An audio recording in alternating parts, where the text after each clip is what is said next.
Բարև ձեզ հարգելի հայրենակիցներ։ Ինչպես գիտեք, Իրանի շուրջ իրավիճակը մնում է շատ լուրջ լարված, եւ հաշվի առնելով դա վերջի տեղեկատվություններ են գալի, որ Թուրքիան իրոք նախապատրաստում է հատուկ օպերացիա Իրանի խորքում, այն դեպքում, եթե Իրանում սկսվի պետական փլուզումը։ Սա շատ կարևոր հարց է, որովհետեւ սա վերաբերվում է ոչ միայն ընդհանուր առումով Իրանի խնդրին, այլ նաև այնտեղ էթնիկ բաղադրիչներին, որովհետև սահմանամերձ հատվածում, որտեղ Թուրքիան նախատեսում է հատուկ օպերացիա, բնակվում են ինչպես քրդեր, այդպես էլ թուրքական ծագում ունեցող ադրբեջանցիք կամ ազերիներ, եւ սա անմիջապես Հայաստանի հարավային սահմանն է։ Այսինքն Թուրքիայի այնտեղ ռազմական գործողությունները կարևորագույն նշանակություն ունի Հայաստանի անվտանգության համար եւ կարա լրջագույն սպառնալիք ներկայացնի Հայաստանի անվտանգությանը եւ ոչ միայն, որովհետեւ Իրանի ուղին շատ կարևոր դեր ունի Հայաստանի անվտանգային այդ ամբողջ հաշվարկում եւ շղթայում։ Իհարկե, պետք է ասել, որ սա այս փուլում իրագործելու ուղղությամբ Թուրքիան որևէ բան չի անում, այս ծրագիրը նախատեսված է այն դեպքում, եթե Իրանում Միացյալ Նահանգների հետ պատերազմի հետևանքով սկսի պետական համակարգը փլուզվել։ Ես երկար ժամանակ է, նույնիսկ կարելի ասել մի քանի տարի առաջ եւ 1 տարի առաջ կոնկրետ այս ալիքում քննարկել եմ այն, որ Թուրքիան ուզում է իրականում, որ կամ Իրանը լինի այսպիսի թույլ, բայց հակաամերիկյան, կամ Իրանը լինի արևմտամետ չլինի, այսինքն եւ լինի խոսքի փլուզման դեպքում բաժանված տարբեր պետությունների միջև։ Մենք նաեւ ձեր հետ միասին այստեղ նաեւ ալիքում քննարկել էինք հարավային Ադրբեջան կոչված թեզի մասին։ Մեր համար լավ ծանոթ է իհարկե Հայաստանի հանդեպ տարածքային մկրտումները Ադրբեջանի, որոնք հայտնի են անվանումով ճակերտներում Արևմտյան Ադրբեջան, բայց Ադրբեջանը զուգահեռ դրա զարգացնում է եւ դեռ ունի այդպիսի թեզ, ինչպիսին է հարավային Ադրբեջանը, որը վերաբերվում է հենց այդ շրջանին, Թավրիզը նկատի ունեմ, Արդեբիլը եւ ուրիշ այդտեղ քաղաքները։ Ես մեծ հետաքրքիր վերլուծություն էի կազմակերպել Իրանի էթնիկ բաղադրիչների մասին քարտեզի միջոցով, այստեղ կնշեմ, դուք կարող եք դիտել նաև, հետաքրքիր է այդ վերլուծությունը, ալիքում նաև կարող եք գտնել, եւ քարտեզի վրա է կոչվում Իրանում, ուրեմն Իրանը քարտեզի վրա, եւ պետք է ասել, որ հաշվի առնելով այդ ամենը, մենք իհարկե ձեր հետ միասին հասկանում ենք, թե ինչպիսի էթնիկ իրավիճակ է այդտեղ 20-ից մինչև 30 միլիոն թուրքական ծագում ունեցող բնակչություն է, որոնց մեկ մասը այո այսօր վստահում է եւ աջակցում է Իրանի այսօրվա կառավարությանը, բայց պետք է նաեւ հստակ արձանագրվի, որ պետության թուլացման դեպքում, ինչը Միացյալ Նահանգների նպատակն է, այդ քաղաքացիները կարող են հայտնվել թուրք-ադրբեջանական ազդեցության տակ։ Հիմա մենք ձեր հետ միասին մանրամասն կխոսենք եւ շատ հետաքրքիր տեղեկատվություններ եմ պատրաստել։ Սկզբում այսպես փորձում եմ կարճ ձեզ ներկայացնեմ, թե ինչ է հարցը, ինչու մասին է այս հարցը եւ ինչ է իրանից ներկայացնում, իսկ հետո իհարկե մանրամասն տեղեկատվություններում ավելացնում եմ շատ կարեւոր նաեւ փաստեր եւ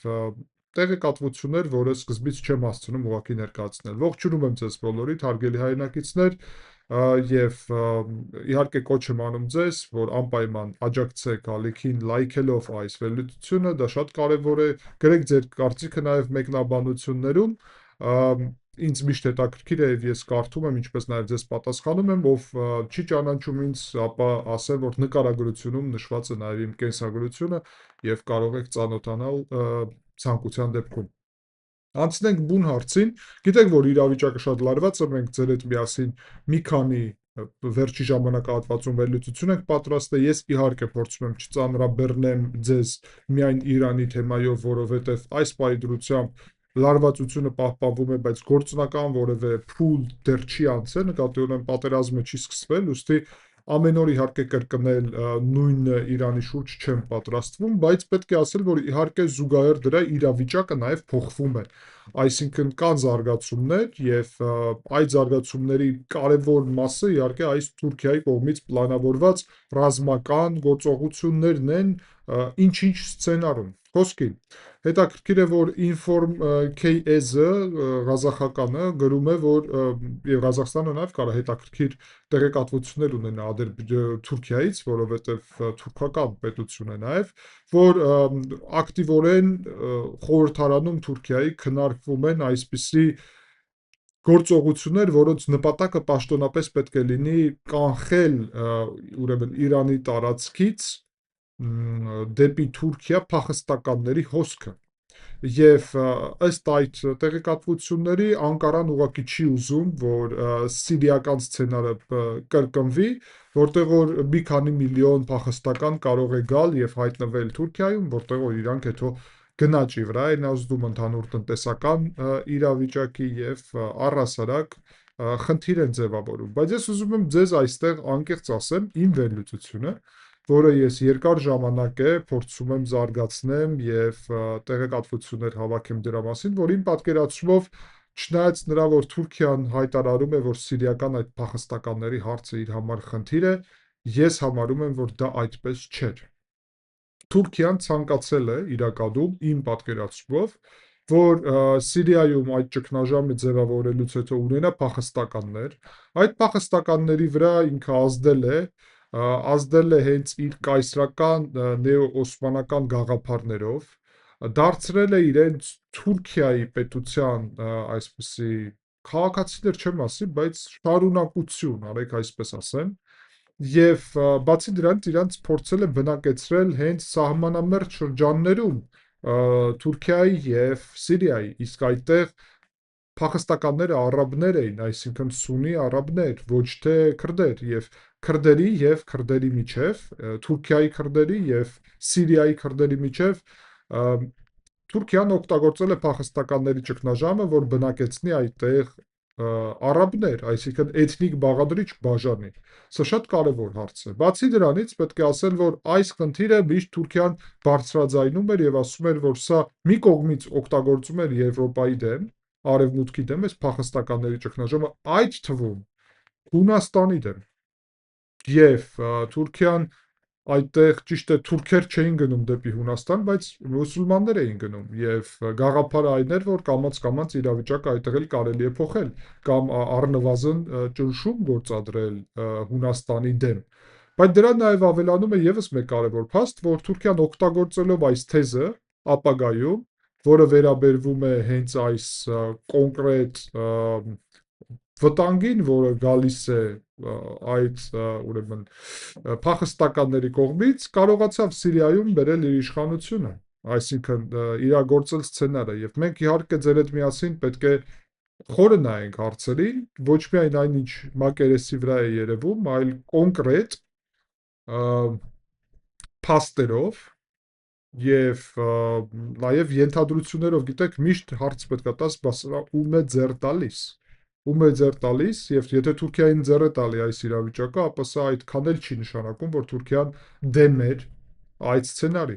Ավելին, կարող է Թուրքիան օգնել է այդ սցենարը իրականություն դառնա։ Հիմա, երբ Թուրքիան ասում է, որ փախստականների խնդիր կա Իրանի կողմից, եւ կարա ձևավորվի եւ պետք է բուֆերային տարածք ստեղծի, բայց Իրանի տարածքում, այդտեղ մեր մոտ ուրեմն ստեղծվում է այսպիսի մթնոլորտ, եւ ես առաջանում է այսպիսի կարծիք, որ Թուրքիան սա կարա օգտագործի ինչպես թեզ։ Երկու հարց իրականում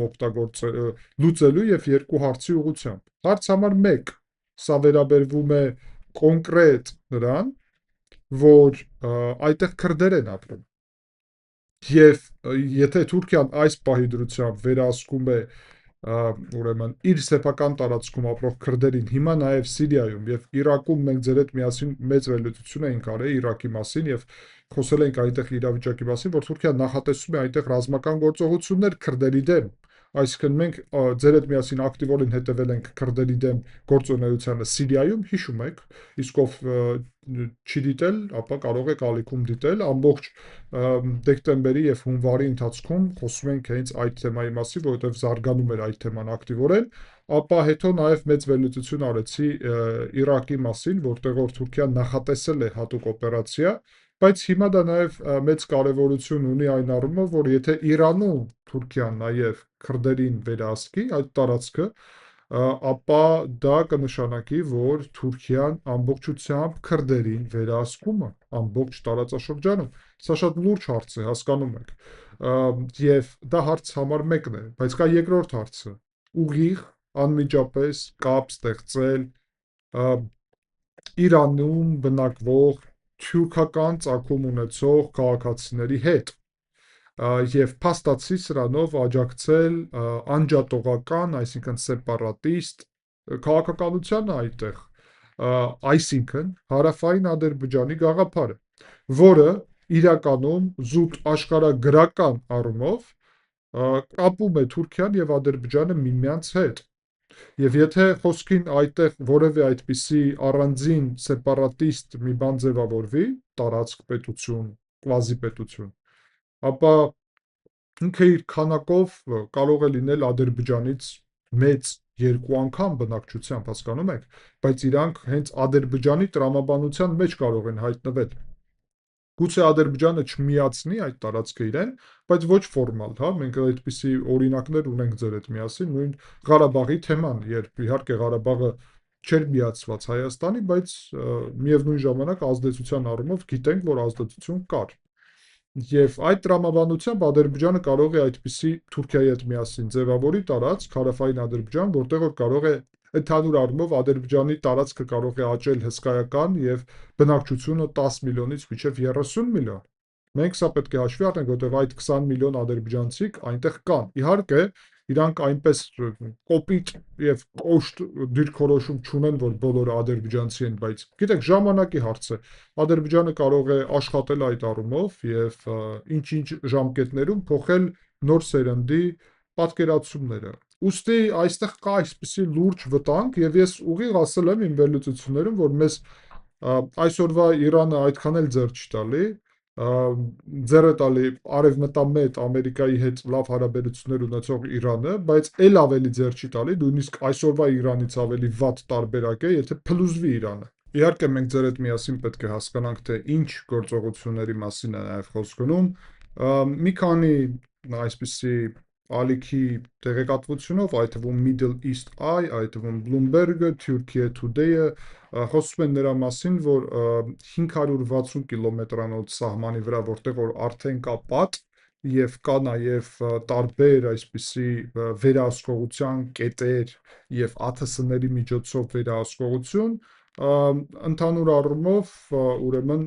կարելի ասել, որ պատրաստում է գործողություններ, որը բուֆերային տարածք ստեղծի հենց իրանական հատվածում, այսինքն պատի այն կողմը։ Եվ նույն Middle East Eye-ը խոսում է նրա մասին, որ այդտեղ 12 միլիոն ադրբեջանցի է ապրում, եւ այդ գործընթացը նաև կարա իր ազդեցություն ունենա։ Այսինքն տեսեք, Թուրքիան ուզում է, որ այդ ադրբեջանցիք չփախնեն դեպի Թուրքիա։ Շատ կարևոր է,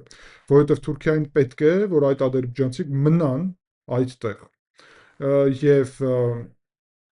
այդ նպատակով էլ այդ թվում այդ գործողությունը կարող է անել, որ իրոք թույլ չտա, որ այդ ադրբեջանցիք փախնեն։ Դրա վառ օրինակը գիտեք ինչն է, խոսքին երբ Ադրբեջանը երկար տարիներ է Վրաստանի ադրբեջանցիքին քաղաքացիություն չի տալի։ Այո, հրաժարվում է Ադրբեջանի քաղաքացիություն տալ, ասում է մնացեք Վրաստանում ապրեք եւ այո, շատացեք, այսպես, ավելի շատ դառեք, քանակով այդ թվում նկատի ունեմ, որովհետև գիտեք, որ իրանց բազմանալու աճը, աստիճանը բարձր է, կոեֆիցիենտ են ասում նաև, եւ հաշվի առնելով դա Ադրբեջանը այստեղ ժողովրդագրական նաև քաղաքականություն ունի, բայց այնտեղ էլ նաև իհարկե, որովհետև եթե այդ տարածքներից ադրբեջանցիք գնան, ապա այդ ծրագիրը չկարող լինել, ուստի Թուրքիան պետք է դա սահմանափակի եւ ինչքանով հասկանում ենք, դա է նախատեսում Թուրքիան։ Բացի դրանից պետք է ասել, որ այո, այս Iran International պարբերականը գրում է, որ թուրքական այս ղեկավարությունը սա նաև պատկերացնում է ինչպես քրդական ուժերի դեմ քայլ, որ հանկարծ քրդերը այդտեղ չձևավորեն Սիրիայի նման այդպիսի քրդական առանձին պետություն կամ կվազի պետություն կամ որևէ տարածք։ Այսինքն երկու ուղղություն է առնվազն։ Իհարկե, հաշվի առնելով, որ 4 միլիոն փախստական է Սիրիայից ունեցել, պաշտոնական առումով Թուրքիան ասում է, որ սա փախստականների դեմ է եւ որ փախստականների հարց մենք չեն կարող թույլ տալ։ Շատ ավելի պակաս է խոսում նրա մասին, որ այդտեղ կա թուրքական կողմի համար վտանգը քրդերից, բայց անկեղծ ասած նաև ասում է, որ այդտեղ կա իրանական խումբ PGAK-ի է կոչվում, որը նաև ըստ Թուրքիայի PKK-ի, այսինքն այդ բանվորական կուսակցության,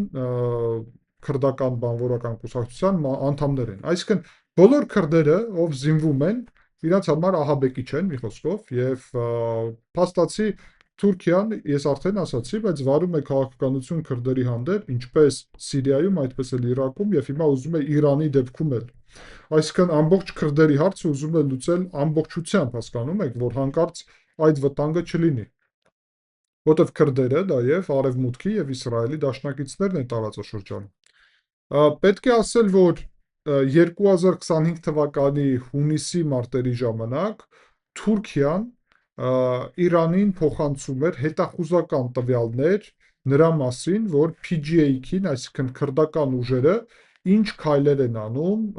կոնկրետ այդտեղ եւ Թուրքիայի սահմանամերձ հատվածներում եւ կոնկրետ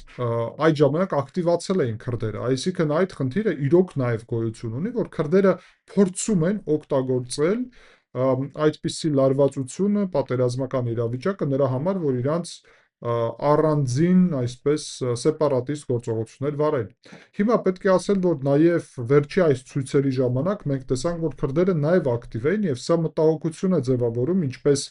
Անկարայում, այդպես էլ Թեհրանում իրականում։ Բացի դրանից, երբ աշխարհաքաղաքական այսպիսի բուֆերի մասին ենք խոսում, ապա անալիտիկ այսպիսի կենտրոնը վերլուծական INSS-ը ասում է, որ Թուրքիայի համար, ուրեմն, կայուն Իրանը կարևորություն ունի ընդհանուր առումով, որտեղ այդտեղից գալիս են մատակարարումներ էներգետիկ եւ տրանզիտային ուղիներ, բայց եթե այդ կայունությունը չլինի, ապա բուֆերային տարածքը կարա լինի այսպիսի կայունություն ապահովող քայլ իրականում, ինչը կասկածելի է։ Քրդական հարցը մենք ձեր հետ միասին կարելի ասել այստեղ փակում ենք եւ հասկանալի է։ Հիմա խոսենք հարավային Ադրբեջանի մասին։ Իրանը բազմազգ պետություն է, Իրանի արևելյան Ադրբեջան եւ արևմտյան Ադրբեջան, Արդեբիլ եւ Զենջան շրջաններում ապրում են 10-ից մինչեւ 25 միլիոն թուրքալեզու ադրբեջանցի։ Ադրբեջանում եւ Թուրքիայում այս տարածքները հաճախ անվանում են հարավային Ադրբեջան։ Եվ քաղաքական ճգնաժամի հետ, որը սկսվել էր ընդհանուր առումով հարաբերություններում Ադրբեջանի եւ Իրանի, մենք նաև տեսել ենք բազում անգամ ինչպես խոսքին իշխանական Քալիբր Ազը Ադրբեջանի, բաց այդ նաև խոսում էր նրա մասին, որ այդ ադրբեջանցիք պետք է ոտքի կանգնեն եւ այդտեղ սեպարատիստական քայլեր եւ քաղաքականություն վարեն։ Զուգահեռ դրա պետք է ասել, որ շատերը այդ ադրբեջանցիքից իրանց համարում են իրոք Իրանի քաղաքացիներ, այսինքն իրանցի, որ բազմազգ Իրանի մաս, այսինքն այդպես էլ հեշտ չի այդտեղ իրավիճակը։ 2025 թվականի վերջի հատվածում մենք տեսանք նաև, որ պանթյուրքիստական եւ պանադրբեջանական հայտարարությունները նաև լուրջ ձևով աճել են եւ այդտեղ եւ այդ տենդենսը շարունակում է զարգանալ։ Ընդհանուր առումով հիշեցնեմ, որ դեռ 2020 թվականի շքերթի ժամանակ Ղարաբաղի պատերազմում հաղթանակից հետո ուրեմն Բաքվում Ռեջեփ Տայիպ Էրդողանը Թուրքիայի նախագահը նախադասություն է կարդացել, որտեղ որ ասել է, որ ուրեմն Արազ գետը իրանց լեզվով, այսինքն Արաքս գետը դա արհեստական բաժանում է ադրբեջանցիքի երկու մասի։ Դրա պատճառով հիշում եք, որ իրանական ԱԳՆ-ն լուրջ դժգոհություն ուներ, բայց դրանից հետո նույն թուրքական Ենի Շաֆակ պարբերականը գրել էր, որ Իրանը խաղում է կրակի հետ, 35 միլիոն թուրքը կարող է ոտքի կանգնել նրա պատճառով, որ զենքի մատակարարումներ են տեղի ունենում դեպի Հայաստան։ Ընդհանուր առումով պետք է ասել, որ Բաքուն եւ Անկարան ավելի հաճախ են խոսում հարավային Ադրբեջանի մասին եւ ներկայացնում սա ինչպես ընդհանուր թյուրքական ազգի անբաժանելի մաս։ Չնայած այս թեզերի, ուրեմն գործողությունները միևնույն է սահմանափակ են այս առումով, որովհետև Ադրբեջանը չի կարող իրոք միացնել այս տարածքը Իրան, միավորել, որովհետև 20 միլիոն մարդ է այդտեղ ապրում, իսկ Ադրբեջանում 10 միլիոն, այսինքն միանգամից ժողովրդագրական իրավիճակը կտրուկ կփոխվի։ Իլհամ Ալիևի իշխանության համար դա խնդիր է։ Բացի դրանից մշակութային տարբերություն նաև կա ադրբեջանցիքի եւ ազերիների միջև, արեք այսպես ասենք, որ բաժանենք իրաց։ Քաղաքական առումով էլ այնպես էլ հստակ չի իրականում, որովհետև նույն ազերիները Իրանի այնպես չէ, որ բոլորը եւ ես օրինակ ունեի նաև ալիքում, երբ մի հարգարժան, եթե չեմ շփոթվում, տիկին, ուրեմն գրել էր, որ ինքը Իրանի ադրբեջանցի է եւ ինքը հայերի հանդեպ շատ դրական մոտեցում ունի եւ որևէ բացասական չունի եւ այլն, այսինքն պետք է նաեւ տարբերենք մենք իհարկե մոտեցումները, ազդեցությունը, կապերը եւ այլն, իրանք շատերը իրանց ավելի Իրանի ազգի, չնայած նրա Իրանում ինչպիսի պետական կառավարում կլինի, մաս են պատկերացնում։ Հիմա ես պետք է ուղիղ ասեմ նաև անկեղծ, որ Միացյալ Նահանգների համար, ինչպես նաև Հայաստանի համար շատ կարևոր է, որ այս ռազմական գործողությունները Իրանի ուղղությամբ, որը սպասվում են, ոչ թե բերի Իրանի պետության փլուզմանը, այսինքն նույն Միացյալ Նահանգները ես համոզված եմ, որ ոչ թե Իրանի պետության ոչնչացում են ուզում, ոչ, այլ ուզում են Իրանում կառավարման համակարգի փոփոխություն, այսինքն այաթոլլաների ռեժիմի փոփոխություն դեպի նույն Շահ Ռեզա Փեհլևիի տրամաբանություն։ Այսինքն Թուրքիային է ավելի ձեռ տալի եւ Ադրբեջանին Իրանի փլուզումը այն դեպքում, որ նույն Իսրայելին կամ Միացյալ Նահանգներին այդ փլուզումը ձեռ չտալի, դրա փոխարեն իրանց համար ավելի հարմար կլինի միասնական այսպիսի Իրանը պահելը, բայց ունենալ Իրանը ինչպես արևմտամետ պետություն։ Եվ իհարկե պետք է ասել, որ Թուրքիայի գործողությունները այդտեղ նաև կարող են ճգնաժամ ստեղծել, որովհետև այսպիսի խնդիր է նաև ձևավորվելու, որովհետև Իրանի իշխանություններն էլ սրա դեմ կլինեն, բացի դրանից տեղի քրդերը եւ այնպես չի, որ տեղի ազերիները միանշանակ կաջակցեն այս գործողություններին, բայց ամեն դեպքում սա ամենավատ սցենարն է, որը շատ լուրջ է, վտանգավոր է, եւ ես սա ասում եմ նաև այն տրամաբանությամբ, որ անպայման հայկական պետությունը պետք է պատրաստ լինի այսպիսի վտանգավոր սցենարի համար, եթե Թուրքիան է պատրաստվում հոսքի համար փախստականների, ապա Հայաստանը պետք է պատրաստվի, բայց եթե Հայաստանը ունենա խնդիր այդ սահմանին, ապա Հայաստանը նաև պետք է պատրաստ լինի փոփոխությունների։ Հիմա հիշեցնեմ հարգելի այնակիցներ, որ օրերս մենք ձեր հետ միասին քննարկեցինք Վրաստանի ուղղությամբ խնդիրների մասին, որը ես ուղիղ ասացի, որ դա Ռուսաստանն է կազմակերպում, ապա պետք է հասկանանք, որ Ռուսաստանը փորձելու է օգտագործել այդ Վրաստանի ուղղությունը, Իրանում նաև այս լարվածությունը կարող է բերել դրան, որ Հայաստանը տոտալ շրջափակման մեջ հայտնվի, նախընտրական այդ թվում շրջանում, այն նպատակով, որ իշխանությունը փոխեն Հայաստանում, այսինքն Ռուսաստանի գլխավոր նպատակն է ինքնիշխան Հայաստանը վերացնել եւ դարձնել նորից կոնկրետ այսպիսի ծայրագավառ։ Այսինքն իրաց նպատակն է վարչապետ Փաշինյանից ազատել իշխանությունը, վարչապետ Փաշինյանին հանել իշխանությունից եւ Ռուսաստանը դրա համար տարբեր գործիքներ է կիրառում։ Հիմա այս է նաև պատճառը, հաշվի առնելով այդ թվում Իրանից այդ վտանգը, որը կա Իրանի կողմից չէ, Իրանի տարածքից, որը կարա գա անկայունություն, փակ սահման, էթնիկ բաղադրիչներ, թյուրքական ժողովրդագրական բաղադրիչ, մենք հիմա հուսով եմ շատերի համար էլ ավելի պարզ է, թե ինչու Հայաստանը փորձում է Ադրբեջանի հետ հարաբերությունները բարելավել, այդ թվում Թուրքիայի, որովհետև վտանգը ահռելի է։ Մյուս կողմից, եթե մենք Թուրքիայի հետ եւ Ադրբեջանի հետ սահման չբացենք, Ռուսաստանը մեզ կարող է Վրաստանի միջոցով եւ Իրանում անկայունության միջոցով կազմակերպել շրջափակում, այսինքն այստեղ շատ կարևոր է այս հարցերը լուծել։ Վրաստանում էլ դե գիտեք,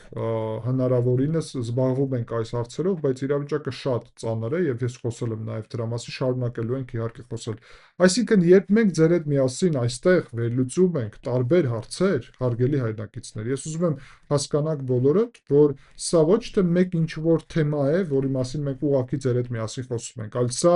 ամբողջ պատկերի մեկ մաս է, իհարկե մեկ վերլուծությունով հնարավոր չէ ամբողջ պատկերը ներկայացնել, այսինքն սա